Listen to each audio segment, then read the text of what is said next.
6 de la mañana con 40 minutos, 6 de la mañana con 40 minutos, continuamos aquí en Radio del Sur en el programa Gestión 2025. Estamos conmocionados por este hecho macabro del cuadro de la tragedia que rondó el día sábado con la muerte de esta familia, una señora, una niña y un señor que han sido encontrados muertos en sus domicilios.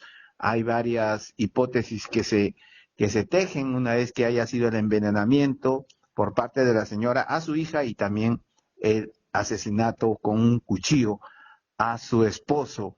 La señora tenía una situación de encierro, digámoslo así, porque solo salía a su casa, llegaban, incluso compraban a través de el delivery, el señor siempre andaba con mascarilla, tenía toda un historial de delincuencial en el vecino país de Chile, y bueno, el desenlace que ha tenido es una situación que nos lleva a la reflexión, por eso es que estamos ahora en comunicación con la psicóloga Almendra Pinto Villanueva.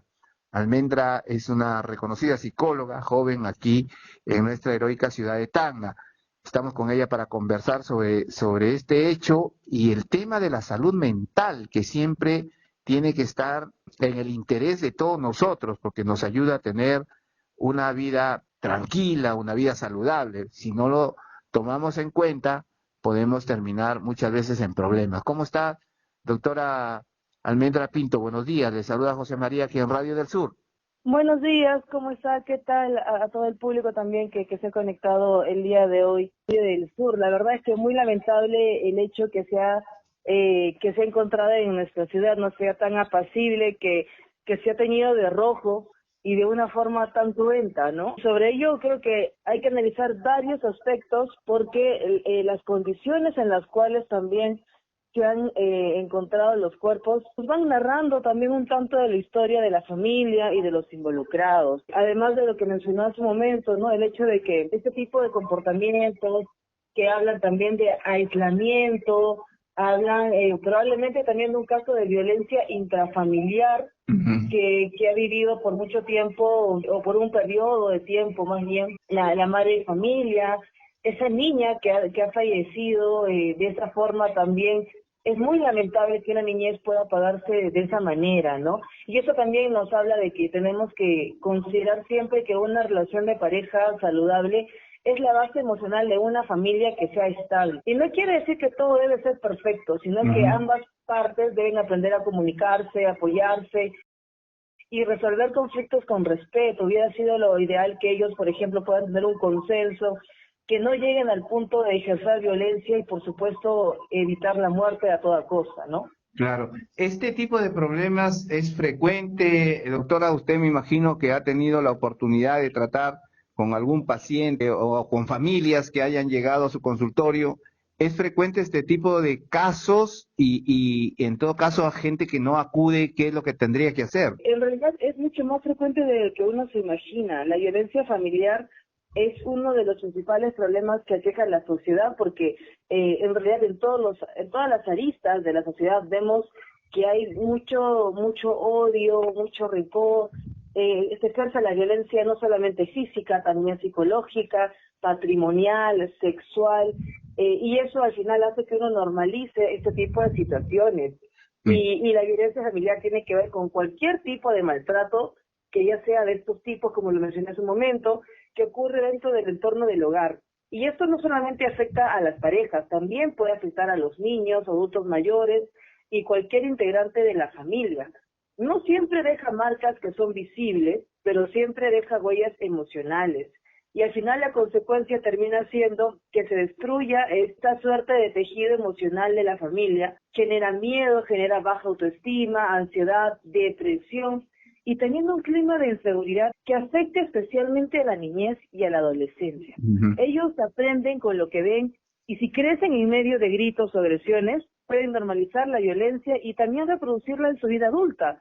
Recordemos que hace unos días también unos escolares secuestraron a un compañero para hurtarle un teléfono móvil. Entonces vemos que ya los niños, los adolescentes no tienen un ejemplo claro de lo correcto y de lo incorrecto y terminan ejerciendo la violencia porque consideran que es una forma fácil de obtener lo que ellos quieren. Entonces ya no hay una sensibilidad para poder hablar al respecto y eso es algo muy preocupante para nuestra ciudad, para nuestra región. Sí, terrible, terriblemente. Los casos son toda una cadena que hay, el comportamiento dentro de la familia que trasciende el comportamiento de nuestros hijos. Si es que hay una situación hostil en la familia, los hijos van a llevar ese comportamiento. Ahora, doctora, en esos casos, porque nos deben estar escuchando las familias o los grupos familiares que pueden tener este tipo de problemas, porque la violencia al final termina en tragedia, ¿no? Sí, así es. Y lo mejor es tratar desde la prevención. Es decir,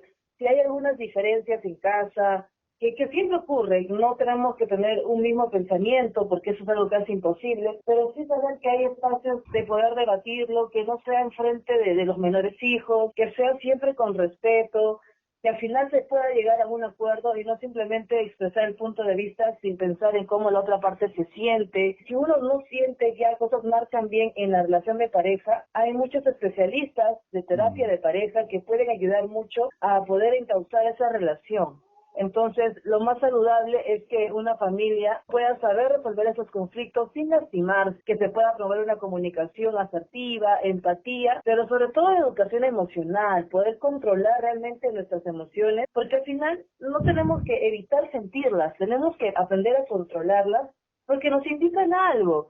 Si sentimos constante furia o rabia, por ejemplo, es un indicador de que hace sentir cómodos, que va en contra de nuestros principios, ya pasó los límites que cada uno tiene, pero hay que saber también cómo expresarla y que evitemos llegar al punto de la violencia. Si uno siente, por ejemplo, que ya no quiere estar con su pareja, que ya no hay ese amor, esa pasión, es importante reconocer qué es lo que está pasando y por qué estamos sintiendo ello, y no recurrir a la infidelidad, a la traición, o simplemente alejarse sin ningún motivo previo, sino explicar qué es lo que está pasando y darse un tiempo de conversar y de realmente escuchar la otra parte, ¿no? Yo creo que nosotros como personas tenemos que entender que la vida va a presentar diferentes conflictos y no por ello tenemos que elegir el camino más fácil. Claro. Tenemos que realmente ejercer un rol ciudadano que sea integral en todo sentido y que de esa manera también pueda aportar a una crianza de la niñez y la adolescencia como corresponde.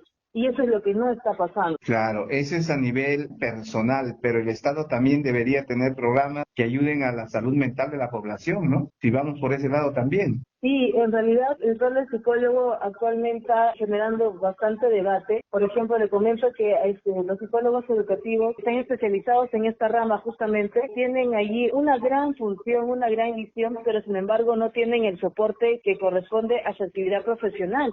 No se les quiere reconocer como debería en las instituciones educativas y usted sabe que en los colegios es donde los padres están aún más presentes y donde se puede abordar y trabajar de la promoción de la salud mental. Entonces, es una lucha constante y diaria para poder posicionar a la psicología como los principales responsables y también promotores de una salud mental que sea adecuada. Entonces, tenemos que ir buscando espacios como estos que nos permitan también expresar la importancia de tener un correcto bienestar psicológico y no esperar a tener ya los problemas muy avanzados o muy graves o ya haber sido víctimas de violencia o pensar en ejercer violencia para recién elegir cada ayuda. Entonces, tenemos por allí que aportar muchísimo y la sociedad también tiene que entender que no es un tabú aceptar que hay alguna condición que podemos mejorar de nosotros, de nuestra familia. Trabajemos desde la prevención para evitar ese tipo de escenario, pero también mucho compromiso justamente con este cambio tan anhelado. Bien, bien, doctora. Le agradecemos, vamos a estar siempre en contacto con usted para poder tener alguna pauta frente a esta situación de la salud mental que es de suma importancia hoy en día en un mundo bastante convulsionado, hay muchos problemas y la gente muchas veces no tiene otra salida que estos escenarios que son bastante tristes y dolorosos. Doctora, muchas gracias. ¿Algo más que agregar respecto a este tema para culminar? Sí, quisiera justamente que me den un espacio, por favor, para poder mencionar que romper el silencio, pues es el primer paso, cuando uno es víctima de violencia. Y buscar ayuda no es una muestra de debilidad, sino más bien de valentía. En nuestro país contamos con la línea 100 que nos permite recibir orientación gratuita y confidencial. Sin importar la nacionalidad, podemos llamar nosotros desde cualquier teléfono móvil a la línea 100 y expresar cómo nos sentimos y lo que estamos viviendo. Ellos van a poder orientarnos en cualquier momento del día para poder realmente tomar una decisión o al menos ser escuchado de manera inmediata. Y por supuesto que tenemos también a los centros de emergencia mujer, que podemos ubicarlos en los diferentes distritos que están en la obligación de poder también atendernos las 24 horas del día. Así que recordemos que nadie merece vivir con miedo y el amor no duele, el amor cuida y respeta.